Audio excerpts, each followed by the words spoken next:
you have to look at ways to generate revenue outside. If you own your own business and you're generating revenue in one place, that is an uncomfortable place to be. You got to figure out a way to continue to scale. And while you're scaling, you're opening up other opportunities. It's more work, right? Other places to make money, but that's the piece of scaling. You start your own real estate business, you do deals, you bring in revenue from real estate.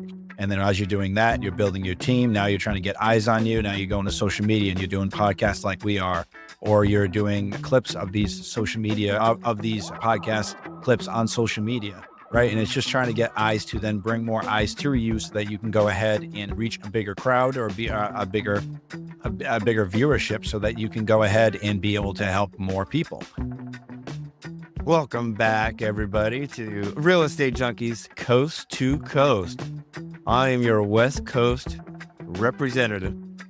Southern California, in fact, near San Diego. It's beautiful weather today, Steve. I'm enjoying it. Steve, you are the East Coast representative. Say hi.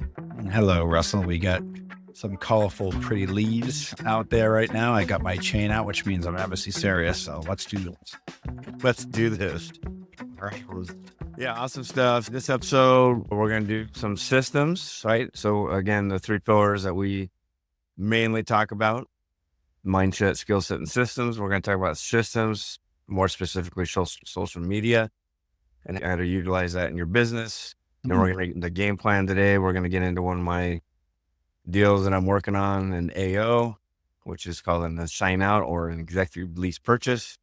And then we'll end it with what you're doing in your neck of the woods, your side of your biz, which is a PPL. And we'll get into that. So let's get into the system, social media. I'm older. I use social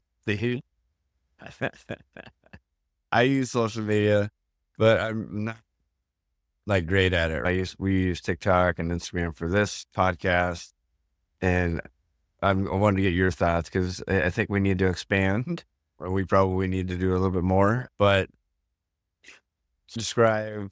Can you just right off a camera just now? You went on you had little snippets on what your thoughts on social media. Give us your idea of what people should be doing or what we should be doing. Yeah, on the other side. I did like how you paused in between I'm and then older. I thought it was very suspenseful. I'm older.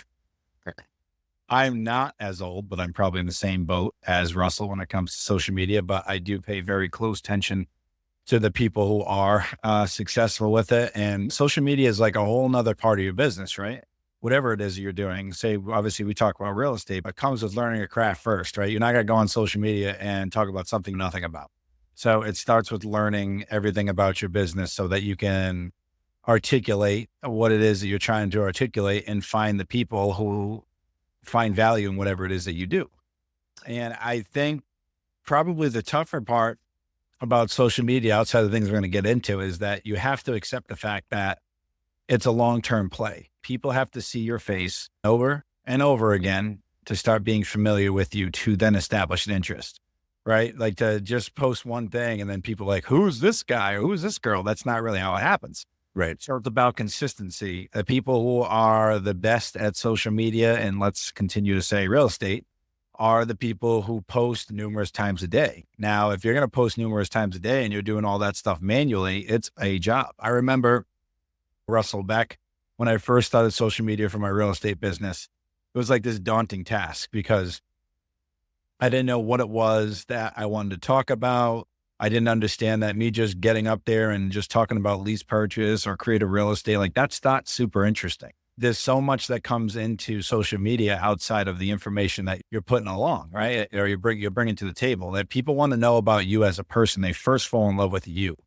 Right. The information is secondary, right? If they see some person who's crazy successful and they're monotone and they're super boring and you're falling asleep while you're watching them, they can know everything. And that's just not going to grab them. So there's a lot of pieces of social media. People want to know about the information. That's one of them. People want to know about your lifestyle. It's great to be able to show you're a family person, the things that you do outside of real estate or things that interest you or the people that you surround yourself with. Because that's really like when we talk about success leaves clues, it's the same thing with success is the same thing with the people you surround yourself with. So it's funny, like you look at these people you've heard of before, like people all know Grant Cardone and people like Pace Morby, who like also are like media company owners.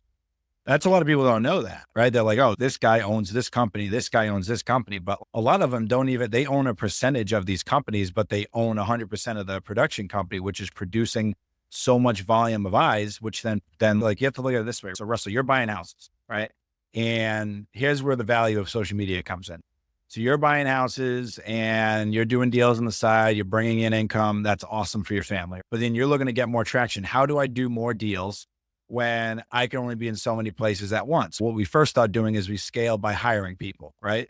But the piece of social media that's really valuable is like establishing a stamp in the ground where people can see that you're posting numerous things, numerous times. You're surrounded by, like I was saying about Grant Cardone. It's funny when you see someone like Pace Morby and Grant Cardone and Brent Daniels and Steve Trang and all these big names that produce a lot of stuff on social media. Those guys all know each other. And what do? They collaborate. So you'll see Grant Cardone interviewing Brent Daniels, and like these guys, they're just in like this revolving door of working together and using each other's authority to continue to produce. So like I was saying, you're doing your deals. How do you ramp up to the next stage? People like those guys that I mentioned, now they've been doing it for years and years. Like that, not only social media does it come with like you posting, sitting behind your computer, they're speaking at events, they're recording these events, they're showing like they're out there with the crowd. But here's the other thing. Deals start coming to them from all over the country of people that they don't know, because these people see them as an authority and where they're trying to get traction and they're okay joint venturing. Now they just start getting this community of people that want to be surrounded by them that now magnetize toward them. And they say, you know what? I'm okay getting these houses on the contract. I can't figure out how to sell them. I know who is good at selling them. And then their doors knocking all the time. So like social media, as long as you're okay with the long game, podcasting, like that's another version of social media, right? We take these clips from these podcasts and we do little snippets to get people interested. It's all pieces of the puzzle that are meant to build trust, right? Meant to build authority, meant to get people to feel comfortable continuing to follow you. And if you continue to talk about the same things, Russell, people eventually lose interest. So it's a whole different muscle that you have to work. And I know you have some thoughts on this as well, just from people that you follow, but it's consistency. If you keep showing up, you keep showing your face, people remember you. Yeah, you're creating that authority, and you're basically what you're doing is you're trying to create these organic leads. We're going to talk about what you do, and at the end, the PPLs where you're buying leads. But in this case, social media is organic, right? You're putting yourself out there. Now you can pay for ads, right? So there's some people that pay for ads. So these people that you're talking about, these big names that you're talking about, I'm pretty sure they have a budget, and that budget includes buying ads and creating social media and paying people to do the social media for them. However, you still have to be out there, right? They still have to show their face. They still have to film. They still have to do other things. For us, just doing clips, yeah, that's been great in the beginning. It's easy for me because we're solo in this. But at some point when we do grow, we're going to have to hire people. And then I'm imagining that our social media will also be impacted as well when we do hire people in the future. I do wanted to say when I first met you, I fell in love with you. So I just want to, yeah. When we first met, I fell in love with you. I think it was QOS 2019. That was my first one. I met you there. You didn't care about me. You were going high six. You were like, oh, you're just like this little peon. And I was looked up to you, but I fell in love with you. And social media, what I've learned, I'm reading this book, The Comfort Crisis, and they talk about the economy of social media, the importance of social media to grow. However, for the average person, it's not good, right? Because it's taken away from just being outdoors and enjoying nature and a lot of the stuff that we used to do back when there was no social media, when we had to walk to school and do all that kind of stuff. It's a dopamine, right? It's that rush. Social media is that rush. It's that constant, and you talked about it, which is you gotta, if you continue to do the same thing, it's going to get stale. So you got to come up with new things in order to create that dopamine for the person to keep watching your stuff. and get interested, right? If you keep doing the same thing over and over again, they're not going to be interested in that. Then they're just going to swipe through and you're not going to be on their algorithm anymore. So the idea for us is we need to get on people's algorithms so they watch us, and then we create that authority, and now they trust us because they see us that we're human and we're authentic. And so there's a balance, right? There's a balance of trying to get that attention daily or weekly or whatever what we're trying to do. But then there's also the bad side about it, which is people are sitting on the couch swiping and not getting up off the couch, working out and doing other things like that either. What's interesting, right, about social media is when it becomes monetized. So that's where the consistency for years without making any money and just showing up and throwing time at it to then get to the place where you can. Social media is literally it's a cash cow when you get to that stage. And when I say that, every single platform you can think of produces money for people if they get to certain stages. It all has to do with how many eyes are watching, how many clicks, how many views. YouTube has a different pay scale for, I forget what it is. It's like over, like when you get like videos over 150 or $200,000 views, now money comes into play and there's more and more money ahead of that. Same thing with Instagram and TikTok. It's all able to be monetized, right? And then you go look at like podcasting. When you develop enough viewers, that's when sponsors come into play. And the average sponsor, I think in the very beginning, may pay you like 15 grand a year when you're just starting. When you get to a certain amount of eyes, I don't know what exactly that number is.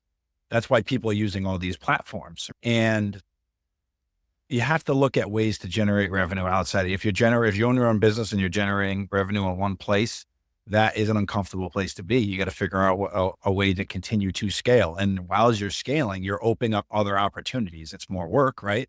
Other places to make money, but that's the piece of scaling. You start your own real estate business, you do deals, you bring in revenue from real estate.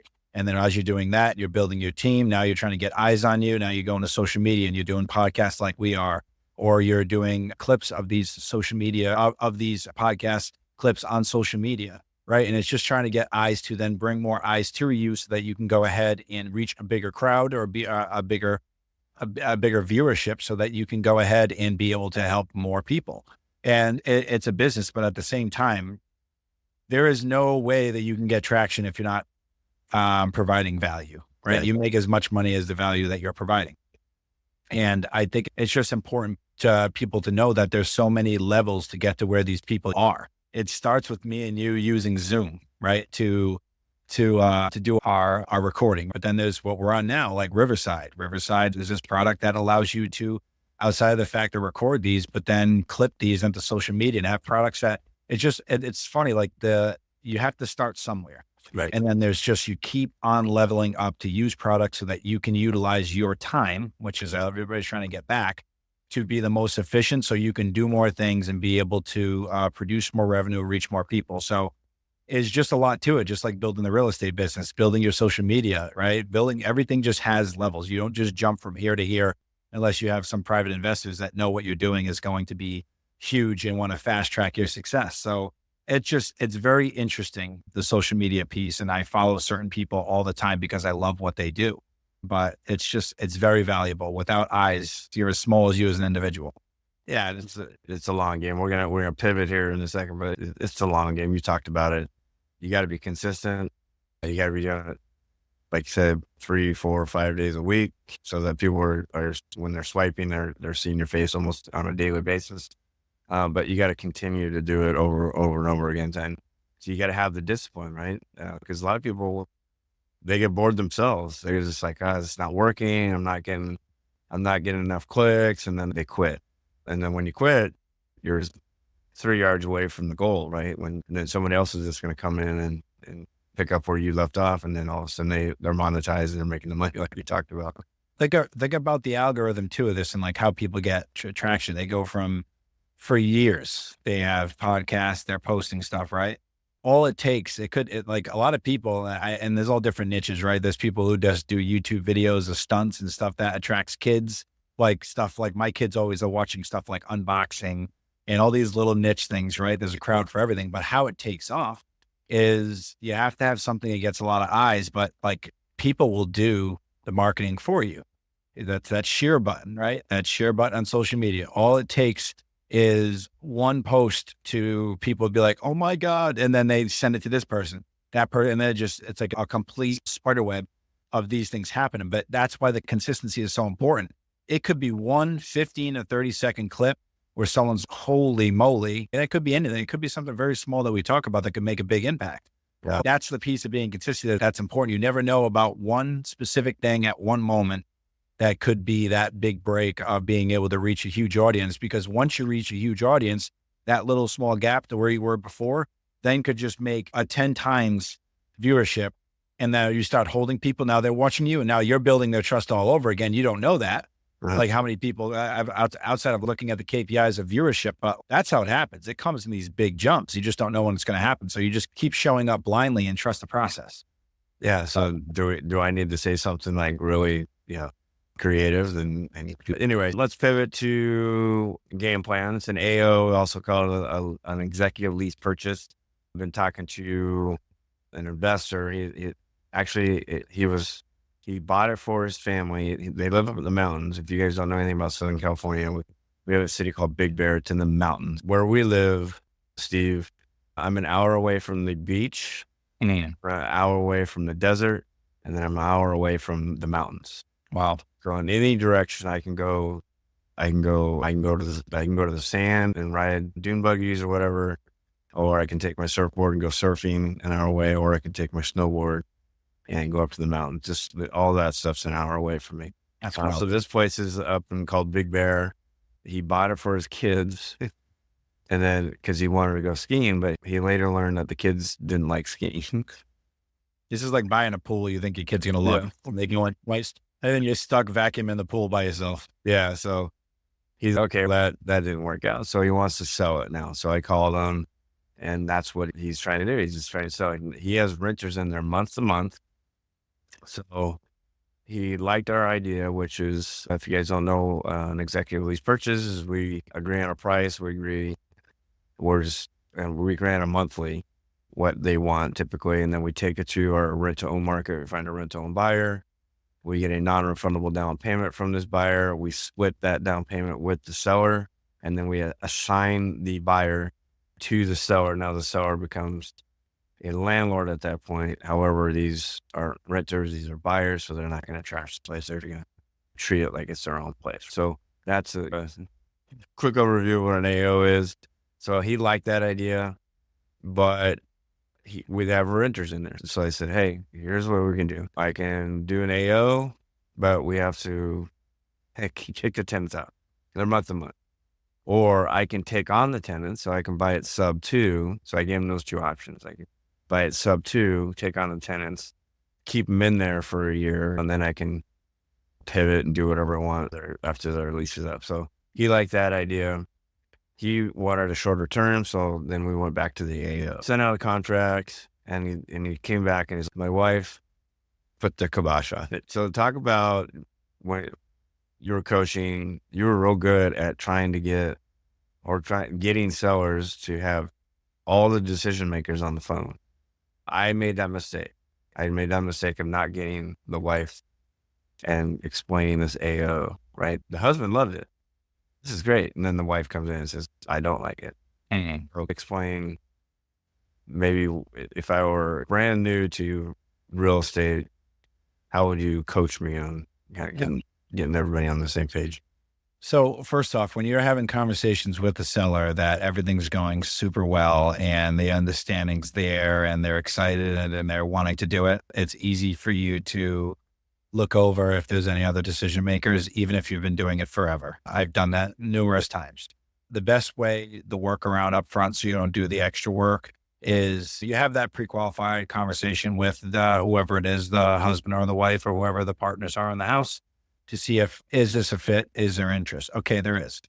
The best thing to do from there is, if you're in range, to go on an appointment or get on the phone with both decision makers. So you just say to them, all right, so it sounds like, based off of what you're saying, it sounds like this could work for you. There's obviously more we're going to discuss to make sure we get the numbers right, the timeline, all that stuff that we're talking about, just to make sure everyone's on board. But is there any other decision makers? Yes, my wife owns a house with me. All right, when's the next time that you and your wife are available so that we can talk about this together? I want to be able to answer any and all questions that you both have. I'm sure that you both could have slightly different perspectives on things that you're worried about, things you're excited about. And I want to make sure you both feel good about this before we take the next step. So that's usually a good thing to do before you book the appointment, especially if the appointment is far away. Obviously, that's a part of the game. If you're going to do real estate deals, if you can make $100,000, $50,000, $20,000, driving 3 hours one way, it's still worth it. But you want to make sure that they're pre-qualified enough before you go. So that probably could have been the pivot there, Russell, is before you moved to contracts, appointments, whatever you did there, is just making sure everybody's on the same page. Because here's the problem. It's not because the wife's a jerk. It's not because she's stupid. It's not because she hates what we do.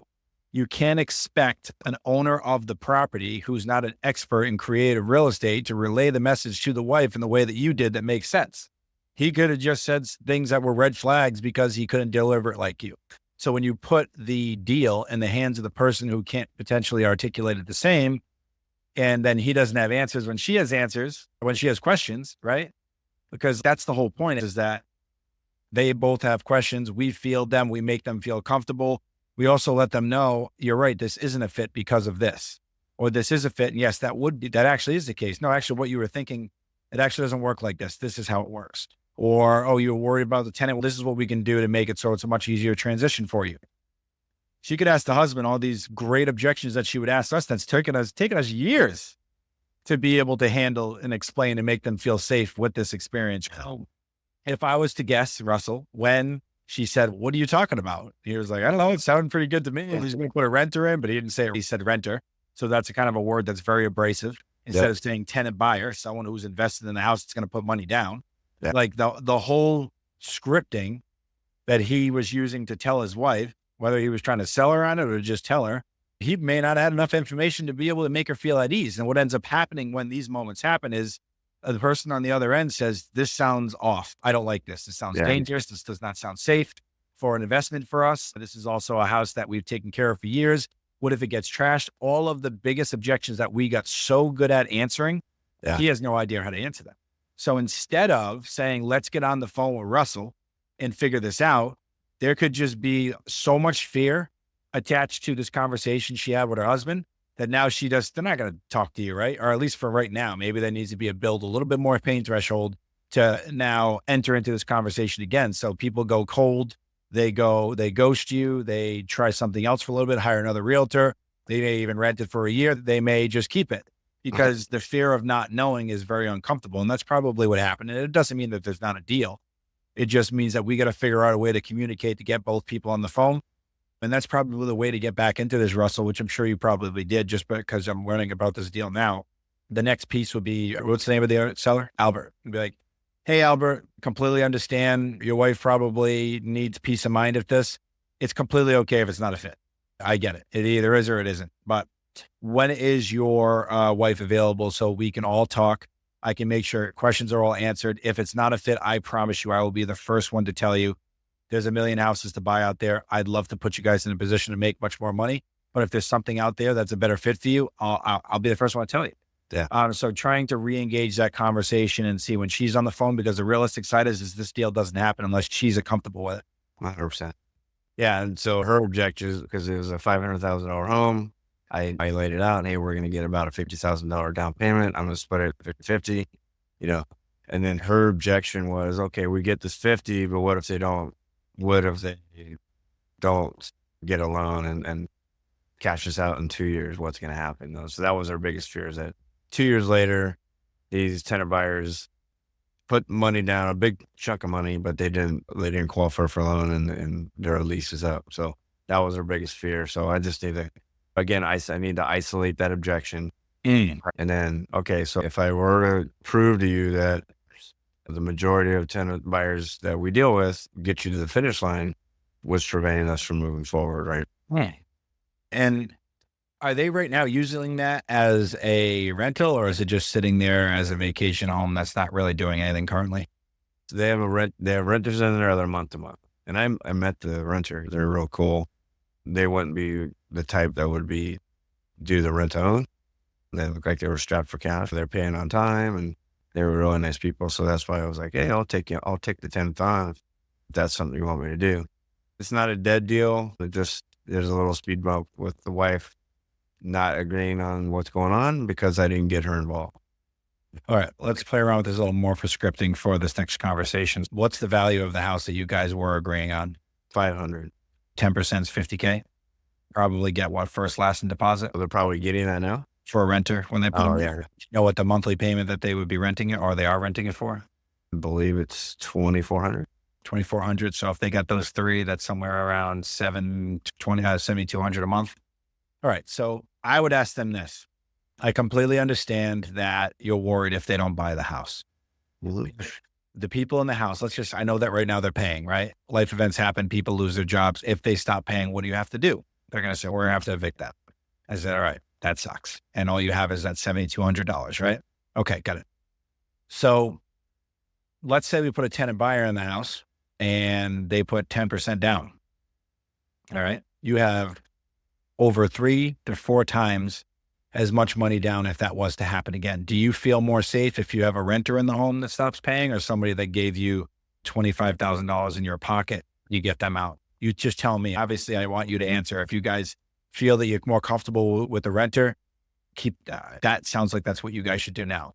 But what would you rather have? 25,000 in the bank and somebody stop paying, or 7,200? You tell me. And then put these scenarios in front of them that are obvious.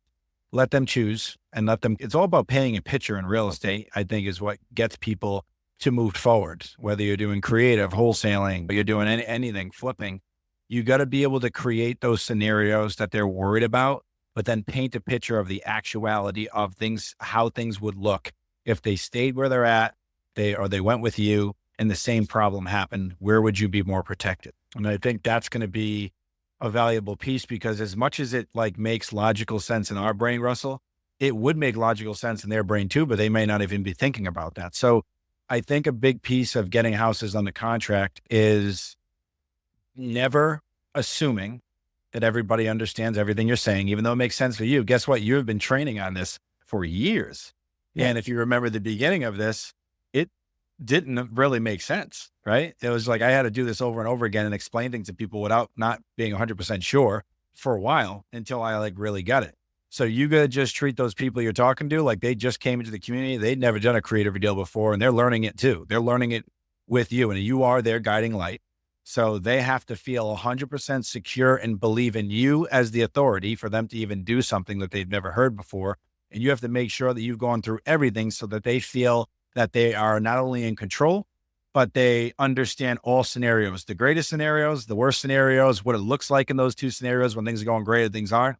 And they can now make like a very rational, clear-headed decision. It's usually people just feel like there's all these gaps of insurity, and those are outweighing the positive scenarios of them making an additional $25,000, $40,000, $50,000, right? Because that money, that's not even real to them until they have the answers. Right. Awesome stuff. I'm your guiding light. Right. I'm going to use that from now on. Awesome stuff. Thanks, Steve. I appreciate that with the scripting part. Let's pivot to what you're doing. You've described it in the past. It's been a while since you described it. PPL, I even asked you, you've described it in the past to me, and honestly, I forgot because I asked you off camera. Remind me what PPL is again, and then what the success of it, right? Because you're going to talk about pay per lead. Success rate is probably worth it for some people, but maybe not worth it for some others. So kind of explain that real quick, and then this will be our cool down, and then we can just sign us off with maybe some future stuff that we're going to be doing. Yeah. So what I'll do is I'm just going to give you an idea of marketing in general and different avenues that people do in real estate.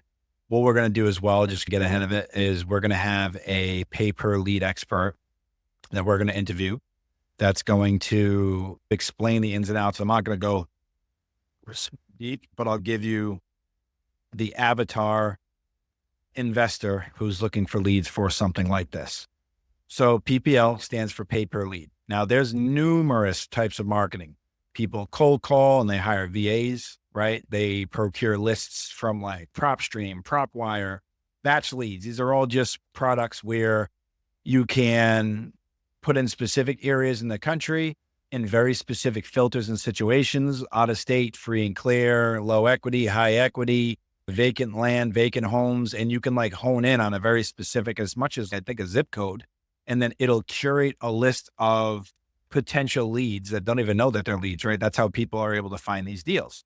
Now, the downside of doing cold calling and procuring lists is that you have to just go through more people to find leads, but you're talking to people who are off market. No other people are calling them other than people who are doing stuff like you, of course, but they're not on the MLS or anything like that. So there's value there, because on the other side, the negative side is how many calls you got to make to go ahead and get the leads you need. So you're just trading time or less marketing expense. The good thing is the more reps that you have in real estate of calling people and you go that route, typically those people who do that are going to be better on the phone than the ones that do things that are hotter leads and less quantity and more quality. They're just more prepared. And then you got people who do direct mail. Direct mail has been working since the beginning of time. It's very low response rate, but again, like social media, you got to be consistent. This isn't like, I'm going to send out 300 mailers and see what happens. If you're doing mailers, it's consistently all year. It's another marketing chain. It's just something that you do. And on the side of cold calling or whatever it is you're doing, you send out mailers as well. Other people do things like PPC. PPC is pay per click, Google advertising. So you literally pay a dollar amount each time someone clicks on the ad, right? And then when they click on the ad, extracts their information, you can call them.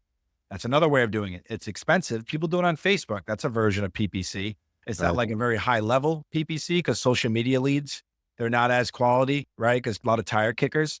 But like you can go on Facebook right now and you can say, I want to spend $30 a day for a month. They'll tell you exactly how many people that you can reach based off of your budget. And they're going to start doing Facebook ads that are custom to you. And then it's going to drive people, potential leads to you to call, right? So that's cheaper as well. I think it's like $25 a lead or something like that with Facebook leads a lot of times. And then you got things like PPL, right? So PPL is pay per lead. So basically what that is, companies like the marketing that I do, they produce SEO, search engine optimization leads. So they have websites that they have been ranking for years, which is a expensive thing. It takes crazy amounts of time. Like you got to understand how it works with creating blogs and just being all of backlinks and all this stuff that just drives people to your site. So those are considered the highest quality leads, or SEO leads. I remember Rick, who I'm sure we'll interview soon in the future, 2 of his deals in the very beginning came from his own website that he had been boosting this site for years. They came in through his site. And those are great leads because these are people who found you. Your site captured them, but you weren't looking for them. They wrote something in the Google keyword, and that Google keyword was something that Rick owned, certain wording, like in the Google keyword, that drives them to his site. The more people who go to his site, starts ranking up.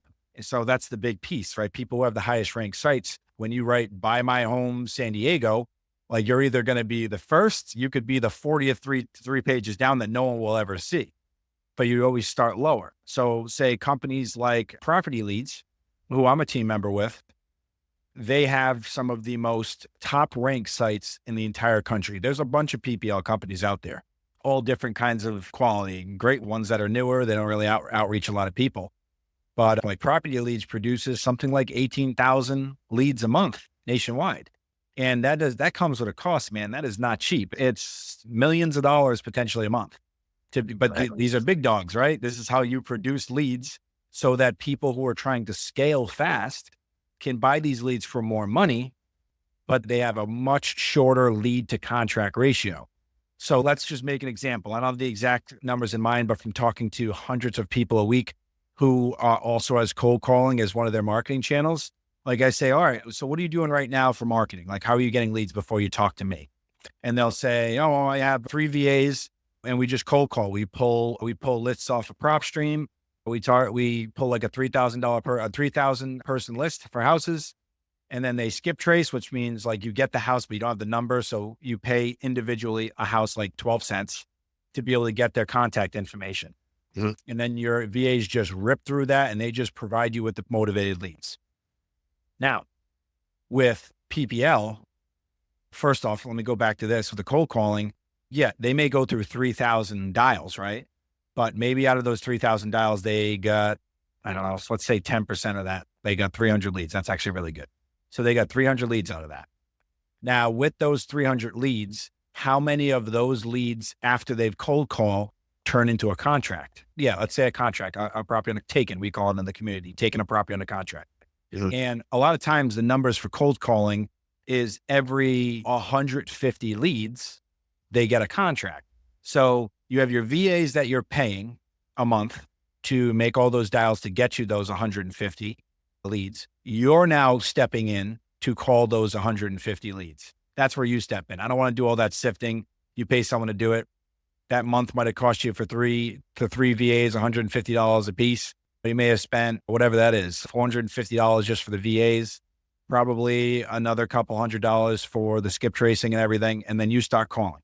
Mhm. And then out of those 300 leads, they go, they're going through 150 of them, you get a contract. Now that could take you a month to do that, right? Now here's the difference with PPL.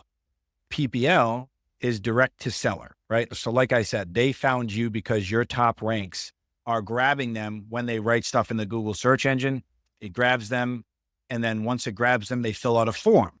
So everybody who owns websites or real estate, somebody fills out a form on their site. Once they fill it out, they're basically filling a lead sheet out about themselves, right? So their contact info, their address, when they're selling, how much they want for the house, property information, maybe even motivation, reason for selling. And then once they send it, within seconds, it goes to the lead buyer. So the lead buyer gets a live data transfer of that web form that they filled out. Right. Yep. So they receive that. And then within 60 seconds and no more, you're going to call these people. You call this person and then you try to book an appointment, close the deal because they're looking for somebody to make them a cash offer or book an appointment and make them a cash offer ASAP. So these PPL leads are more expensive for sure. You may pay $75 a lead. You may pay $1,000 a lead, depending on where you are in the country. I'm trying to think, I think it's Santa Clara, California. Is that super high end, Russell, Santa Clara? Yes. That's so, yeah, it's near where my daughter goes to college, San Jose State. So it's like the most expensive county in the United States for our platform because there's some big dogs that are in there that know when they every time that they spend $25,000 on marketing, they make $100,000 on a deal. So like the leads in Santa Clara, which we don't have any other counties that are this expensive, but they're like $1,800 a lead in Santa Clara. All right. Yeah. These markets are anywhere between $125 to $400 a lead, but you got to look at like how you want to scale. So if our leads convert 1 out of 6 leads to 1 out of 30 leads to a contract, and you get rid of paying for VAs, the time it takes for you to cold call these people to take those leads and now convert them, but because they're still not converting at the same rate, like you can get a lot of steam, but it's all KPIs, right? Like once you start doing this, like any way you're buying marketing, after 6 months to a year, like 1 out of 10 leads with my PPL, I'm converting to a contract, 1 out of 18, 1 out of 7.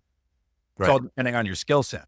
But that's why people use inbound lead sources because the quality is different. You can do deals faster, but there's a price that comes with it. Yep. So the person who's paying $60, $100, or $200 a month on cold calling, because that's their budget, they may not be ready for PPL yet, but when they scale and they get to an area where they have $1,000 to $7,000 a month budget, like now they can really start scaling and doing deals. So every marketing channel has a fit for everybody, their financial situation, their size of their team, whatever it is. But the biggest mistake is picking one marketing channel and using that as your priority source because marketing ebbs and flows. If you have 3 of them going at the same time, you're doing, let's say you're doing cold calling, direct mail, and you're doing like pay per lead. I guarantee you, whatever one's working now, within a couple of months, there'll be a dip.